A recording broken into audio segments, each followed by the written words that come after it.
মাননীয় প্রধানমন্ত্রী যখন আমার এখানে এসেছেন, এসে উনি বলেছেন যে আমি একজন প্রধানমন্ত্রী হিসেবে আসিনি, আমি একজন মেয়ের বাবা হয়ে একজন মেয়ের বাবার কাছে এসেছি। ওনার এই বক্তব্য আমার হৃদয়কে শীতল করে দিয়েছে। আসসালামু আলাইকুম। মাননীয় প্রধানমন্ত্রী একজন মেয়ের বাবা হিসাবে আরেকটা মেয়ের বাবার কাছে গেছে, এটা আসলে আমাদের সাধারণ জনগণের জন্য অনেক ভাগ্যর ব্যাপার এবং আমরা প্রধানমন্ত্রীর প্রতি চিরকৃতজ্ঞ।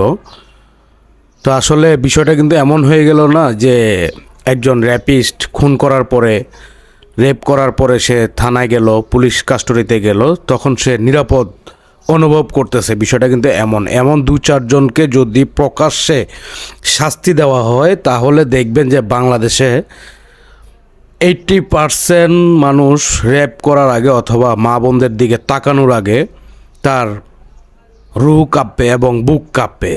তো সেই ক্ষেত্রে আমরা প্রধানমন্ত্রীর কাছে একজন মেয়ের বাবা হিসাবে আর্জি রাখতে চাই যে আপনি এবং আপনার যে বিচার বিভাগ আছে সবার প্রতি একটা আকুল আবেদন যে আপনারা বিচারগুলো একটু দ্রুত সম্পূর্ণ করুন, যাতে প্রত্যেকটা মেয়ের বাবা এবং প্রত্যেকটা মেয়ের ভাই নিজে সন্তুষ্টি প্রকাশ করে। আমরা অসংখ্য লোক মাননীয় প্রধানমন্ত্রীর প্রতি আমরা অনেক খুশি এবং কৃতজ্ঞ যে উনিও একজন মেয়ের বাবা।